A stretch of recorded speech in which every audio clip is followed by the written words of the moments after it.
semana eleitoral e não poderia ser diferente. O Expressão Livre convidou 2 advogados para falar a respeito. Estamos na companhia de André Link, que é o presidente da Comissão de Direito Eleitoral da OAB de Santa Cruz do Sul. Muito obrigada pela presença. Obrigado. E Cássio Arendt, que é advogado da Arendt Bax Advogados Associados e professor de Direito Eleitoral da Unisc. Muito obrigada pela presença. Eu que agradeço, boa tarde. Vamos procurar esclarecer um pouquinho o pessoal de casa também sobre o assunto, né? Porque, na verdade, todo mundo debate sobre direito eleitoral, mas, na verdade, dúvidas é o que não faltam, né? Vamos começar perguntando, na verdade, qual que é a importância do direito eleitoral no cenário atual do país? Bom, primeiro, boa tarde, Nara, boa tarde aos telespectadores. Uma honra estar presente no teu programa e também saudar o colega querido Dr. Cássio Arendt. Bom, o direito eleitoral, ele tutela toda a legislação referente às eleições e também aos partidos políticos, etc. Então nós temos um entendimento de que o direito eleitoral ele não é sazonal, permanentemente o direito eleitoral ele está na vida das pessoas. Por quê? Porque é através do direito eleitoral que o pleito ocorre de maneira tutelada, né, por intermédio da justiça eleitoral e também, como diria o jurista que hoje é vice-prefeito de Porto Alegre, Dr. Gustavo Paim, o direito eleitoral é uma espécie de direito dos direitos. É através do direito eleitoral que vai tutelar as eleições, que vai eleger o poder legislativo, que vai legislar sobre todas as matérias do nosso dia a dia, do nosso cotidiano, do direito, né, tanto da parte civil, quanto da parte criminal, quanto da parte empresarial, tributária, trabalhista, enfim, toda a legislação brasileira nasce do direito eleitoral. Por isso que o colega, na ocasião, chamou de direito dos direitos. Mas ele tem ganhado uma notoriedade nesses últimos anos devido ao interesse da sociedade pela política cada vez maior. Isso tá resultando numa espécie de judicialização maior das eleições, o que faz com que as pessoas cada vez mais procurem também se especializar em direito eleitoral, porque os processos eleitorais estão cada vez mais judicializados. Vou dar alguns exemplos muito simples. As questões das prestações de contas, né, em que todos os candidatos precisam de um advogado, porque esse processo que antes era um processo meramente contábil, agora, de algumas eleições para cá, é obrigatória a atuação de um advogado e também para também fazer a própria ampla defesa do candidato, né, na eleição, e também várias espécies de pedidos de direito de resposta, representações, possíveis ações de investigações, de cassações de mandatos, tudo isso cada vez em razão da efervescência da política e do envolvimento da sociedade com a política também vai fazendo com que o direito eleitoral entre na pauta e seja dado luz para esse direito cada vez mais em voga, né, no nosso Até para provar país. o que ele tem, né, de bens e tudo mais quando ele vai participar de alguma coisa. Também não entraria isso?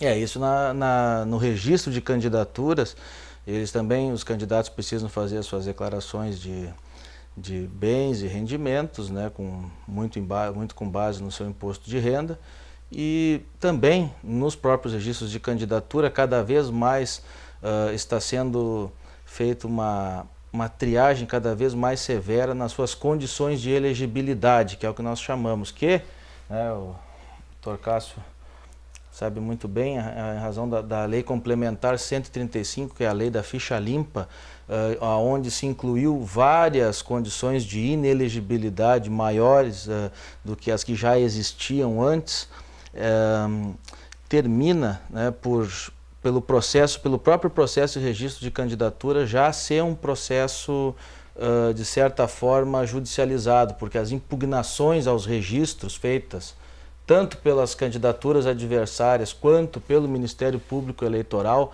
elas vêm aumentando significativamente. Em 2016 nós tivemos casos em que mais da metade da própria nominata do partido foi impugnada. Então isso é trabalho para advogados, é trabalho para o Ministério Público Eleitoral, é trabalho para o juiz eleitoral, enfim, isso bota o direito eleitoral exatamente no foco da questão. E talvez, né, Nara e André, já também cumprimentando vocês e os telespectadores, o direito eleitoral tem uma função muito grande de debater também a nossa democracia. Por quê? Porque a nossa democracia, um dos vieses dela é a escolha dos nossos representantes, né, que se dá através do voto. As pessoas escolhem diretamente os seus representantes, né? E o direito eleitoral tem essa função de analisar, de regrar todo esse processo de escolha, né, dos nossos representantes, ou seja, de regrar todo esse processo eleitoral, se preocupar, né, naquilo que se falava de prestação de contas, de lisura de campanha, de evitar abuso de poder, de verificar se o candidato tem condições, quais os bens que ele tem, enfim, até para verificar, né, a questão de alguma possibilidade de ilícito antes ou a posterior, né, à sua eleição, enfim. A veracidade, né? Isso, né? Então, tudo isso cabe ao direito eleitoral, né? E algo muito importante para o nosso cenário atual, porque vivemos um momento de crise econômica, crise ética, crise política, que tem a ver, né, e me parece que muito disso, né, tem a ver com as nossas escolhas na democracia. E o Brasil ainda é uma democracia bastante recente, né, e nós precisamos cada vez mais aprimorá-la e amadurecê-la, né? E o direito eleitoral tem esse papel muito importante de auxiliar nesse caminho da democracia. E como é formada e o que faz a Comissão de Direito Eleitoral? Bom, a Comissão de Direito Eleitoral ela é formada, né, por advogados, né? Nós temos a Comissão de Direito Eleitoral aqui da nossa subseção local de Santa Cruz, tem a estadual e tem a Comissão Nacional. Então é a forma como a ordem, né, a OAB, que é a Ordem dos Advogados, se organiza, né, que é uma entidade bastante plural, bastante ampla, né, e bastante descentralizada. Então, desde lá do presidente do Conselho Federal, ele delega essas comissões, né, que possam fazer o seu trabalho também. Assim, é a contribuição da OAB para a sociedade, né? Então, desde a Comissão Nacional até a Comissão Municipal aqui, a nossa função é auxiliar esse processo eleitoral, analisar, né, trabalhar com educação, né, para a questão das eleições, enfim, até depois a gente pode falar sobre o programa da campanha do voto consciente, enfim, né? Então essa é a função de uma comissão eleitoral, integrada por advogados, né, nomeada aqui pelo presidente da OAB da subseção local, Dr. Ezequiel Vettoretti, na qual o Dr. André Link é o presidente hoje da comissão. Aí a gente tem essa função, né, eu também sou integrante da comissão, tem mais outros colegas aí que fazem parte, né, e que a nossa função é auxiliar nesse processo eleitoral, né? Isso isso é a parte das nossas atividades como advogados, cada um no seu escritório, nas suas áreas, né? Mas, né, é o compromisso social que a OAB e os advogados têm com a sociedade. E na esteira do que disse o Dr. Cássio, a nossa comissão ela é exatamente isso, ela tem um trabalho institucional. Por intermédio da OAB, também dá destaque a esse ramo do direito que é tão importante. A gente julga ele muito importante e cada vez mais em razão dos fatos políticos que vêm sucedendo e também pelo interesse do povo, da sociedade nas eleições e nas decisões que venham a ser escolhidas agora desse próprio pleito eleitoral. Essa comissão existe. E ela existe também para justamente fazer esse fomento de estudos, grupos de estudos. Ela tem uma pertinência temática muito grande. A gente daí, em razão disso, a gente vem patrocinando diversos eventos, né, co-realizando diversos eventos. A gente pode citar, por exemplo, o primeiro Congresso de Direito Eleitoral, que teve do Instituto Gaúcho de Direito Eleitoral. Aconteceu em 2016. Estiveram presentes aqui grandes nomes do direito eleitoral, como ex-ministros do TSE, né, o Dr. Joelson Dias, também notáveis advogados do direito eleitoral, como, por exemplo, a doutora Gabriela Hollenberg, e o Dr. Luiz Fernando Pereira, que hoje atuam, inclusive, nas candidaturas majoritárias a presidente da República. O Dr. Pereira, ele foi advogado do ex-presidente Lula, né, nessa questão do registro da sua candidatura, que foi também um dos pontos de maior polêmica dentro desse processo eleitoral, que foi o julgamento do registro de candidatura dele no TSE. Então nós tivemos grandes nomes do cenário do direito eleitoral nesse congresso. Ele aconteceu em 2016, em correalização com a Ordem dos Advogados do Brasil e também com a Unisc, né, que também foi onde foi realizado o congresso.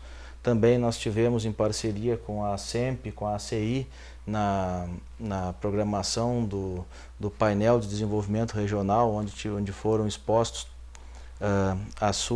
o programa, a plataforma de ideias de todos os candidatos ao Legislativo Estadual e Federal, que aconteceu agora no final de setembro. Então, enfim, a nossa comissão ela acaba tendo um papel muito atuante nesse sentido de mobilização, de organização de eventos que são muito importantes, tanto para o direito eleitoral quanto para a própria democracia, porque esse evento que nós tivemos agora na SEMP, o evento ocorreu na sede da SEMP, em parceria com a OAB e com a ACI, ele foi uma grande possibilidade, uma grande porta para o eleitorado poder decidir seus votos com base nos pontos de vista dos candidatos que possuem domicílio eleitoral aqui no Vale do Rio Pardo. Então também existe esse compromisso, tanto com o direito eleitoral quanto para a democracia, e a gente faz isso através de eventos. E o nosso último, mais recente, ele diz respeito com a campanha que a OAB está patrocinando, que é a campanha Vote Consciente. Ai, que bom.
Especializada em looks infanto-juvenis e sempre antenada nas últimas tendências da moda, a Jardins está sempre em busca do melhor para atender os pequenos e nem tão pequenos assim.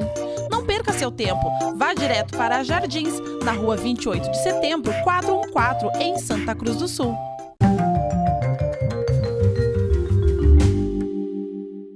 A oncodica do Instituto de Oncologia St. Gallen de hoje é que, se durante o tratamento oncológico o paciente estiver com aftas bucais, deve iniciar imediatamente o tratamento com laser terapia. Isso evita que as lesões se agravem. O próximo ciclo deve iniciar com o protocolo preventivo para evitar futuras lesões. Marque uma avaliação. Instituto de Oncologia St. Gallen, a melhor clínica de oncologia dos vales do Rio Pardo e Taquari. Diretor técnico Marcelo Luiz Dotto, CRM 21297, Unidade Santa Cruz do Sul e Venâncio Aires.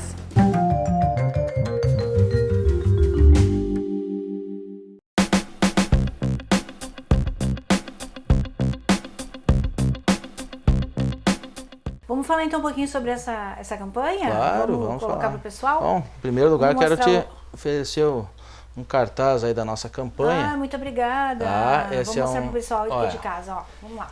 a campanha Vote Consciente, ela é uma campanha que o próprio Conselho Federal da OAB, que ela é hoje presidida por um gaúcho, né, o Dr. Lamac, a Cláudio Lamac, consiste, né, numa plataforma que está nesse site, voteconsciente.org.br, e nesse site o eleitor trabalha com o conceito de planejamento do voto. O que consiste o planejamento do voto? Primeiro é a importância do voto, né, o voto válido, né? Então é um estímulo para que o eleitor não anule seu voto, não se abstenha de escolher e nem vote em branco, porque não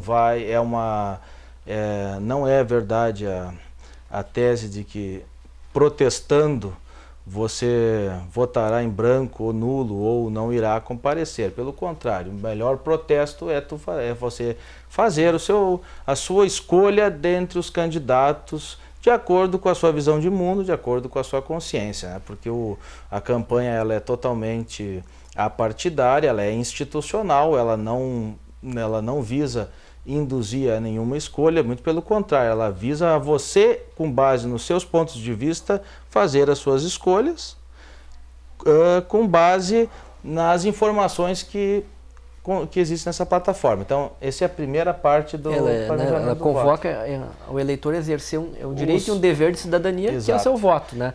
E até só para fazer um adendo no que o Dr. André está falando, né, nós falamos muito agora na época de campanha eleitoral de fake news, né, de notícias falsas ou fraudulentas. Isso. Né? E uma das fake news que circula por aí é de que se você anular o voto, né, ou se tiver um percentual de voto nulo maior do que os votos válidos, que são aqueles excluídos, os brancos e nulos, né, se anularia a eleição. Isso é algo totalmente fake news mesmo, não é verdade isso. Né? Se você anular o voto, esse seu voto não vai ser computado para análise do pleito eleitoral, porque quando vai se somar os votos, se somam os votos válidos, se retira, né, se exclui os votos brancos e nulos. Né? Então, ou seja, anular o voto, você não vai estar produzindo mudança nenhuma e nem vai inviabilizar a eleição. Então, para deixar bem claro isso para quem está nos vendo aí, né, de que essa é a ideia da OAB, que você planeje o seu voto, que você vote de forma realmente consciente. Inclusive lá no acesso ao site você vai poder inclusive ter informações sobre todos os candidatos, plataforma de governo, enfim, para que realmente o cidadão possa, né, tomar sua decisão muito conscientemente daquilo que ele quer. Como saber votar. Né? Isso. E, inclusive, o que é verdade, o que é mentira. Mitos e verdades, na verdade. Né? Valorizar o voto. Isso é muito importante, porque assim, votar é uma honra. Votar é uma honra, escolher os seus representantes para que vão tomar as decisões mais importantes do país nos próximos 4 anos é uma honra. E uma responsabilidade muito grande. Uma responsabilidade. Né? Então assim, não se pode jogar fora isso, não vai dar em nada. Não é verdade, é outro fake, mito, né? é outro mito. Justamente o seguinte, por quê? Porque digamos que no Brasil inteiro está sendo divulgada essa campanha com bastante intensidade. Então existe esse efeito multiplicador de o voto como meio de mudança, com o voto válido como a melhor forma de protestar. E aí, exatamente como o Dr. Cássio falou, através do acesso à plataforma, vai se ver o perfil dos candidatos, as plataformas de governo e também uma espécie de scanner, né? Se a pessoa responde por ações de improbidade administrativa, se responde por processos penais, que no futuro pode vir gerar uma inelegibilidade, né? Através da lei da ficha limpa. Então é uma forma, uma coisa muito importante também. O site ele é concebido numa linguagem extremamente acessível. Ele não é um site com uma linguagem técnica jurídica, justamente para que o eleitor leigo, né, tenha acesso e entenda exatamente o que o site da campanha Vote Consciente está propondo. Então, por isso que nós estamos fazendo, né, Cássio, através da nossa da nossa comissão, uma série de eventos para divulgar a campanha. Nós já fizemos alguns textos que saíram na imprensa, diversos eventos ao longo do mês de setembro, né, até o momento, em escolas, em outras cidades, no Legislativo, perante diversos órgãos de representação. E também agora aproveitamos o momento para fazer a divulgação também no seu programa, né? Porque também é muito importante, né? Para que as pessoas que atinjam a sua audiência tenham acesso também a essa plataforma. Ela é bem interessante, ela vale a pena. E esperamos, né, Cássio, que ela seja um caminho sem volta, que nas outras eleições a OAB continue protagonizando campanhas como essa, para que a gente possa também cada vez mais fazer com que os eleitores evoluam no seu planejamento de voto, né, e que as escolhas melhorem, né, cada vez mais. É isso que nós desejamos, né, acho que isso é o amadurecimento da democracia, né? Exatamente.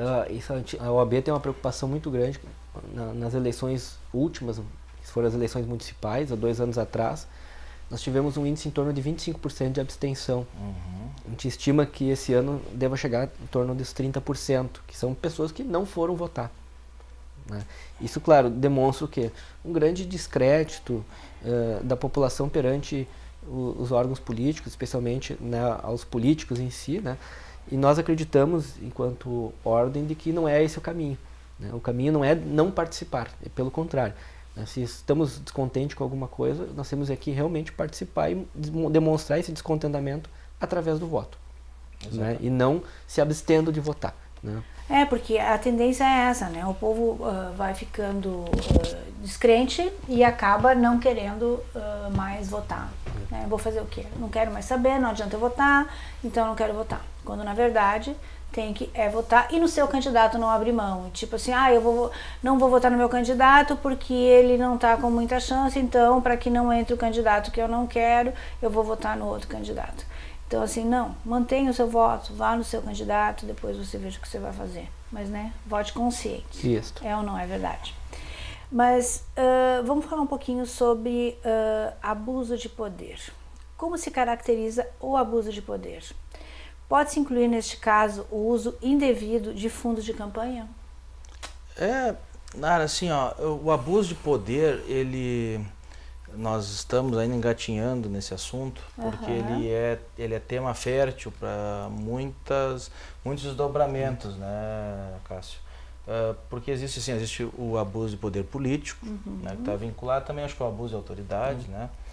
O abuso do poder econômico, que daí entra, por exemplo, o uso do caixa 2 de campanha, né? Nós até tivemos agora recentemente uma delação premiada que foi levantado o sigilo do ex-ministro Antônio Palocci, que retrata mais ou menos, de acordo com a versão dele, né, a quantidade de dinheiro referente à caixa 2 de campanha da eleição de 2014, por exemplo. Foi a última presidencial que nós tivemos. É um valor estratosférico, praticamente um caixa 2 do tamanho do caixa 1, daquilo que foi declarado. Então, isso é abuso de poder econômico, existe abuso de poder político. Nós estamos também enxergando, né, existem várias teorias doutrinárias, né, que são as pessoas que escrevem sobre o direito eleitoral, sobre o abuso do poder religioso, né, que consiste naquele envolvimento direto do líder religioso sobre o candidato, né, que também produz resultados efetivos na eleição e que tem a finalidade oblíqua, né, de induzir o voto, de fazer através da crença das pessoas, através do credo das pessoas, alterar a sua escolha, né? Isso acaba sendo, no mínimo, uma indução, né? Então, existem várias espécies de abusos. E o conceito de abuso, ele não é claro. Acaba a gente indo muito pelo bom senso, né? A gente fala em lavagem cerebral até. O abuso, na verdade, ele entra muito no caso do exagero, né? De tu, através da sua condição de liderança, de privilégio, tu exercer influência indevida sobre as pessoas que estão numa situação de vulnerabilidade. Né? A ideia de por que se trouxe essa questão do abuso para as eleições é justamente para manter essa igualdade de disputa. Exatamente. Que todos os candidatos possam disputar o voto do eleitor em pé de igualdade, por seus argumentos, seus projetos, tá? E não que se utilize, por exemplo, o abuso do poder de quem está, né? E nós temos essa figura por causa da reeleição, por exemplo, né? Da pessoa que está no seu mandato, ele pode concorrer à reeleição, seja ao legislativo ou seja ao executivo, né?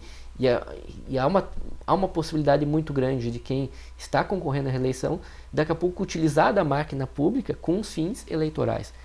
E isso gera um desequilíbrio, uma desigualdade na disputa com aquele candidato que não tem acesso à máquina pública. Exato. Né? Então, ou também a questão dos recursos de campanha.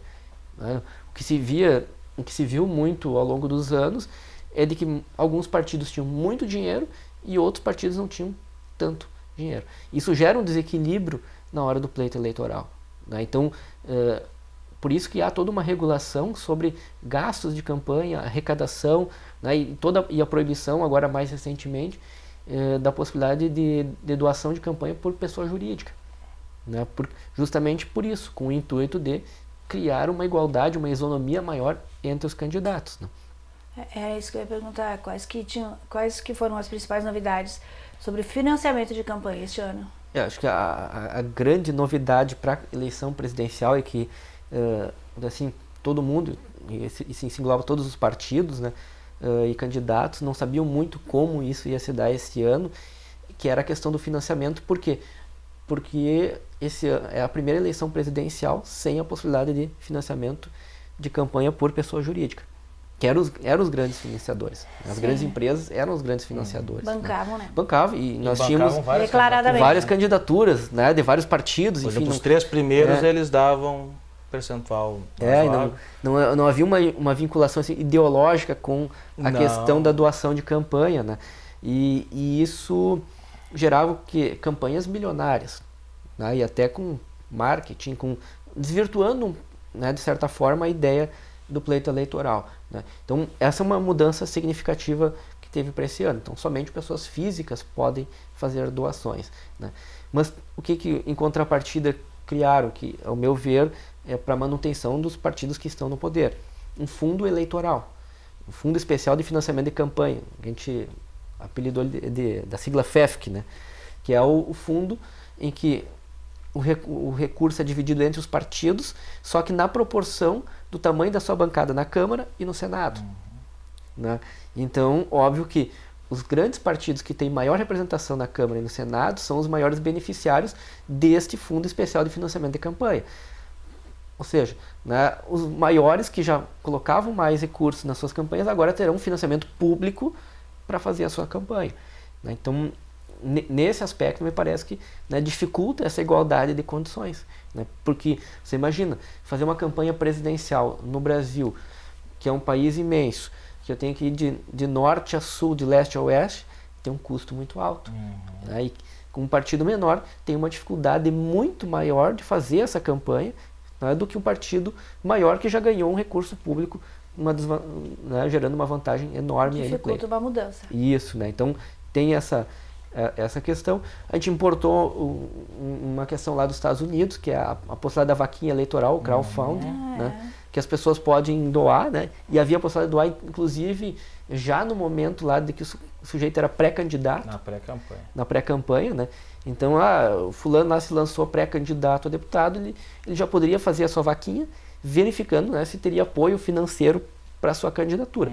Caso ele não confirmasse a sua candidatura, esse dinheiro retornava para os doadores, né? Porque aí tem todo um sistema específico, né, para isso, né? Então, acho que esse é um método interessante, que ele até, de certa forma, é de fácil auditoria, né? Sim. Em tese, né? Isso é bem bom. Isso, a possibilidade da pessoa doar, inclusive, com cartão de crédito, enfim. Isso, acaba sendo uma forma depois muito... facilita, né? Isso. Se bem utilizado, né, seria o quê? Aquela doação de que, olha, eu acredito em tal candidato, acho que as suas ideias são importantes, vou contribuir com a sua campanha. E, né, dentro de um limite estabelecido pela Justiça Eleitoral, é possível fazer essa doação por pessoa física, né? Então, essa seria a ideia. Né? Então, bem utilizado, funciona muito bem, né? O que a gente já tem notícia é de que casualmente, né, são poucas as pessoas que estão doando, né? E pode haver um desvirtuamento.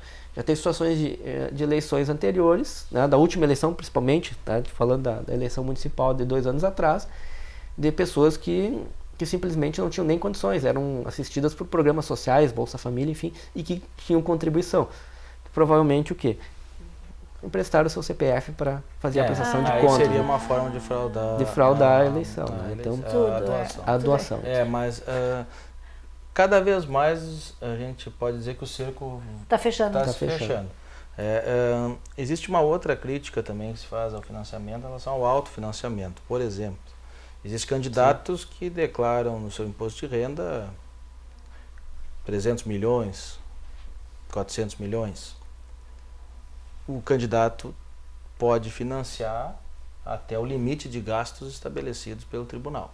Então ele pode, em tese, se autofinanciar toda a campanha dentro do limite de gastos. Por exemplo, o limite de gastos é para presidente 70 milhões de reais, o próprio candidato declara isso, ele não tem o limite dos 10%, acaba fazendo o próprio autofinanciamento. Isso também gera um desequilíbrio muito grande.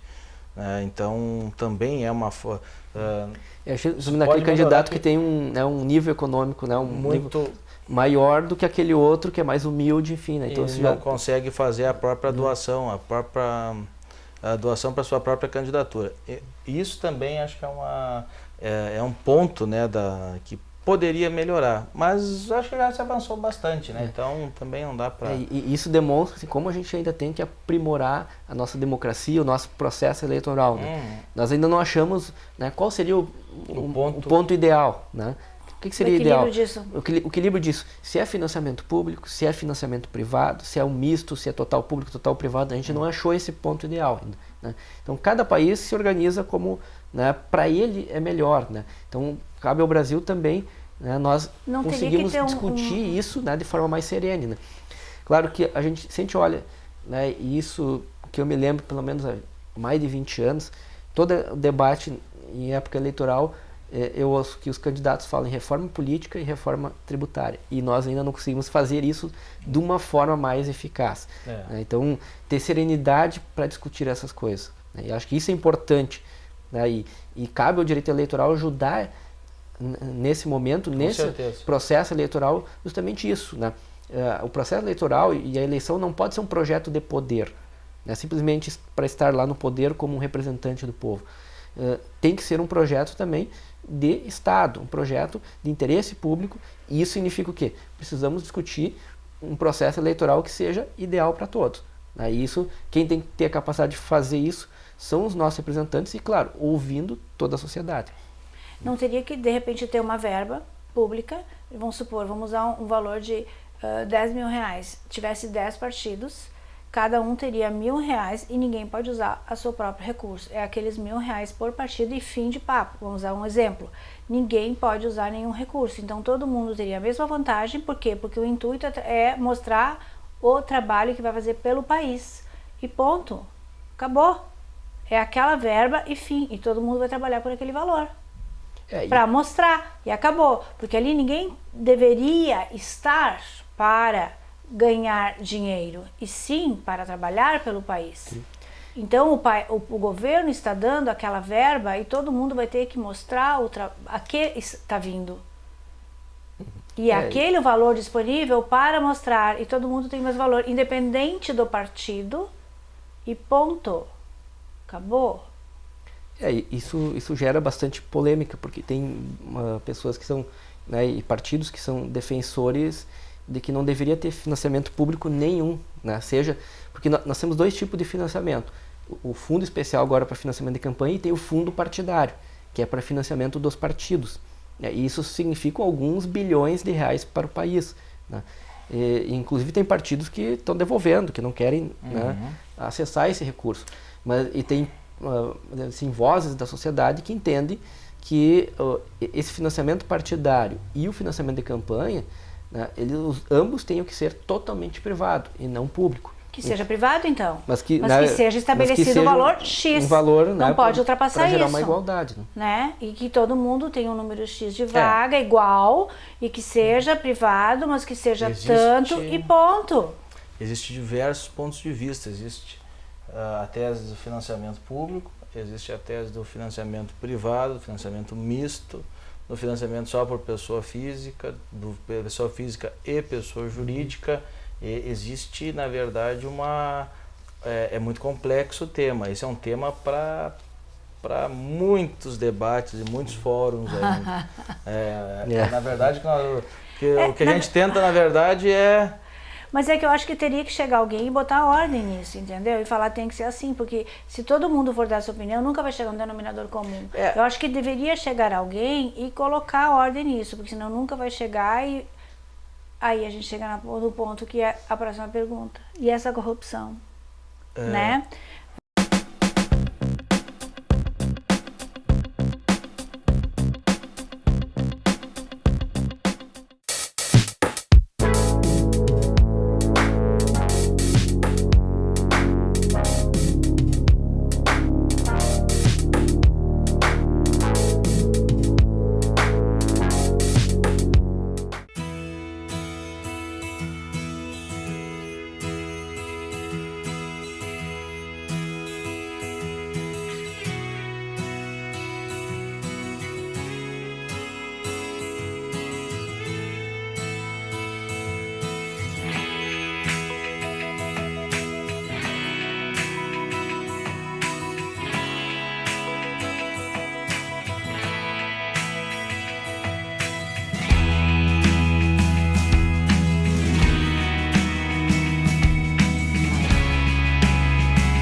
O que dizer sobre essa corrupção, sobre este momento no país agora, Bom, nessa política toda?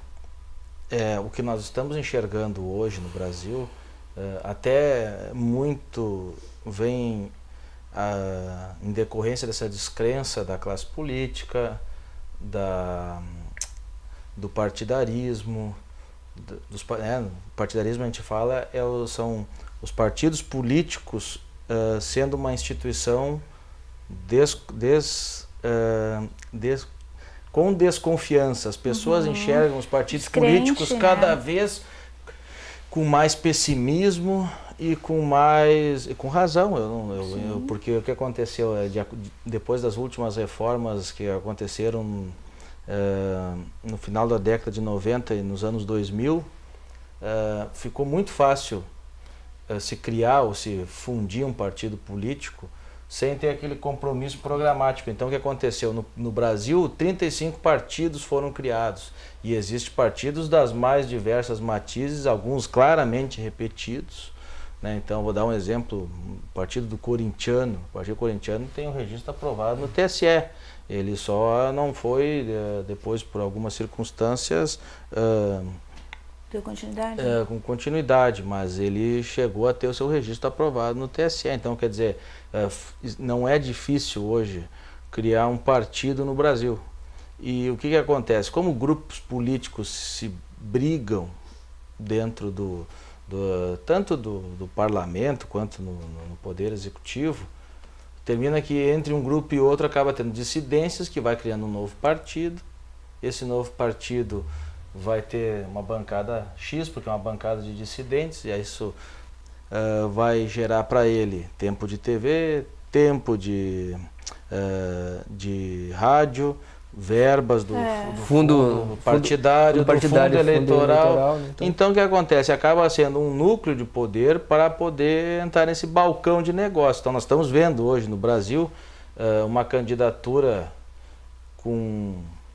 do Centrão, né, que a gente chama, que é um bloco de 5 partidos, e que num determinado momento todos eles eram de um só, né? Esse é o efeito. Agora estamos vendo uma candidatura que se aliançou entre vários partidos justamente para ter tempo de TV. Na verdade, não existe nenhum comprometimento programático, né? Então, essa situação Inclusive o próprio candidato que se lançou nessa chapa teve que se explicar muito para a imprensa, né, sobre como poder trabalhar numa reforma política tendo feito tantas alianças justamente nesse modelo partidário que claramente são coligações feitas com bases tão somente no tempo de TV, no tempo de rádio e na verba do fundo eleitoral.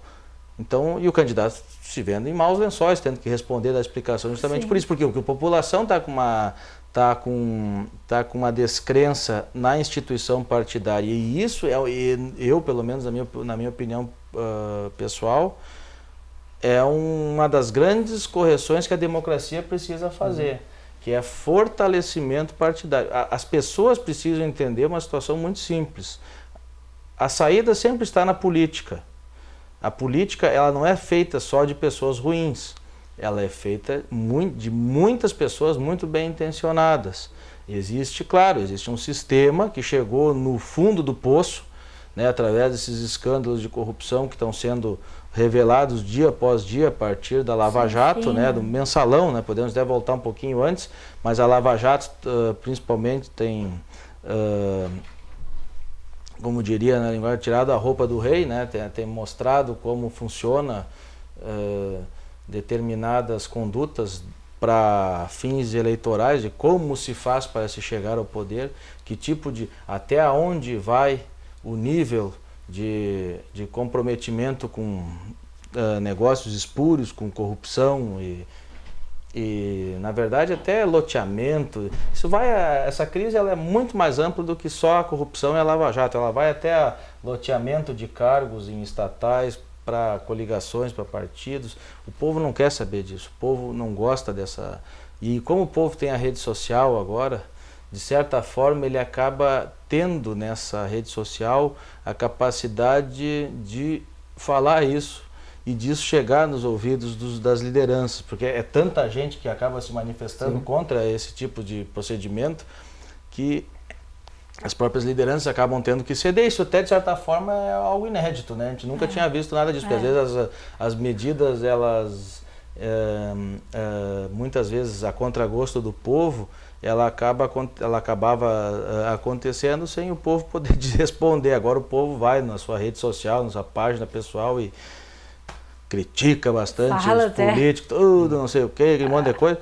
E depois, isso por incrível que pareça, vem influenciando bastante as lideranças, elas acabam assumindo compromissos que antes não assumiriam, né? E isso está tudo ligado, né? Por isso que a questão da campanha é importante. É justamente agora que não se deve se omitir. É justamente agora que a pessoa tem que...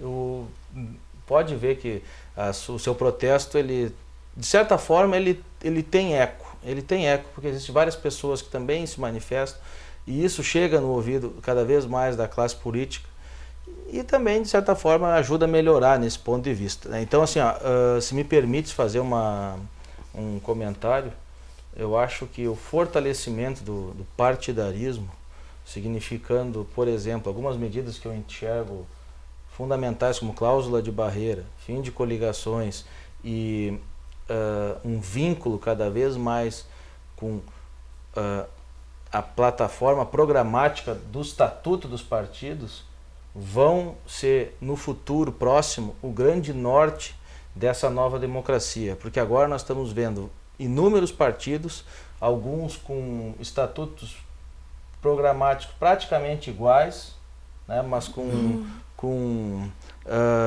lideranças políticas diferentes, mas exatamente representando a mesma coisa. Então, na prática, acaba representando tão somente fundo eleitoral e tempo de TV. E ainda mais, né, muitas vezes o programa do partido diz uma coisa e a sua liderança política faz algo exatamente o contrário. Né? Então, assim, eu acho que o fortalecimento do partidarismo, ele acaba sendo, no futuro, algo inevitável para o fortalecimento democrático. Isso as pessoas também precisam compreender. Porque a saída está na democracia, ou a saída está nos partidos políticos, está nas lideranças políticas. As decisões elas vão continuar sendo tomadas por pessoas que vão ser eleitas por nós. Isso tem que ficar claro. Para trazer uma fala do Norberto Bobbio, quando ele falava sobre democracia, né, que para todos os males da democracia só tem um remédio: mais democracia. Então não existe outra forma, né, que não seja mais democracia. O que nós precisamos fazer nesse momento no país é fortalecer essa nossa democracia. E quando a gente fala de corrupção, eu sempre gosto de chamar muita atenção o seguinte: o mundo político e os políticos, às vezes, não são uma ilha no nosso país.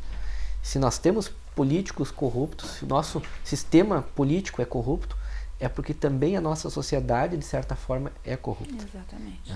Então, serve agora esse momento para reflexão do nosso eleitor, né? O momento das eleições não pode ser um momento para mim resolver os meus problemas particulares. Aquela consulta que não sai, eu vou pedir para o candidato um vale-gás, para que pague uma conta de água, de luz. Isso é corrupção, né? Então, essa forma de tomar lá da cá, né, do cenário eleitoral, que nós também temos que terminar. E isso é função de quem? Do eleitor não fazer isso, não ter esse tipo de atitude.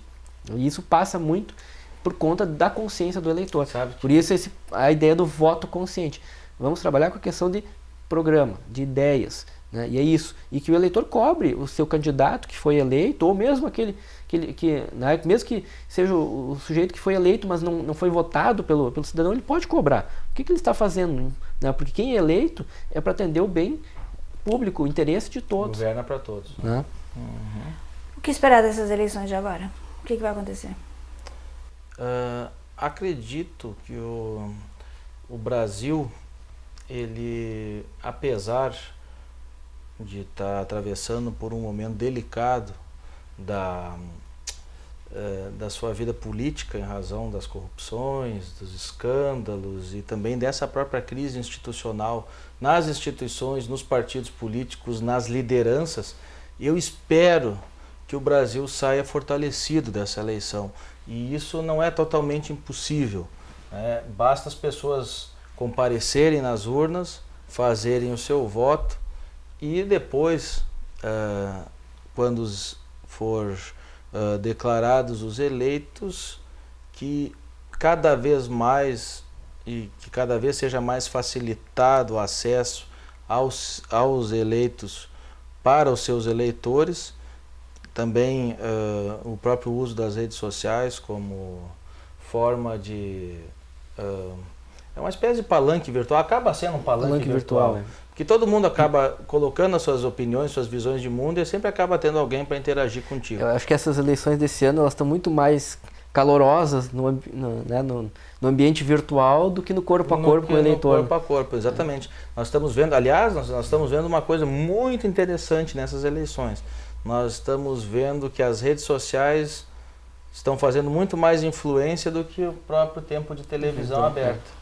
Isso é uma novidade muito, muito grande. E gera uma igualdade muito maior entre os candidatos. E acaba gerando uma igualdade, porque daí tu acaba tendo candidatos que não têm quase tempo de TV, tendo praticamente encostando nas pesquisas com pessoas que têm um latifúndio de TV. Nós estamos vendo isso. E não existe só um caso, e nem é só o caso do presidente da República. Nós estamos vendo governadores, deputados, não tenho dúvidas de que vão ser eleitos diversos deputados que a gente nem viu na TV, mas levando em consideração que as pessoas estão muito mais em redes sociais hoje assistindo do que as televisões. E isso era uma expectativa que toda a imprensa oficial e também as lideranças nacionais dos partidos não tinham. Eles realmente esperavam que uma reviravolta iria acontecer quando começasse a campanha na TV eleitoral. E no fim das contas, não mudou nada. Até pelo contrário, se consolidou candidaturas que já estavam bem cotadas antes da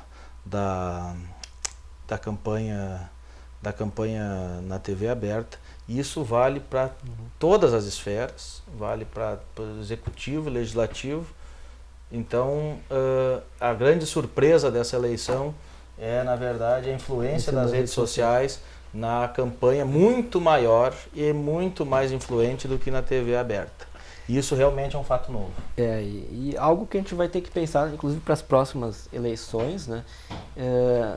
Me parece que A rede social é ótimo, o debate de ideias é excelente, enfim, né?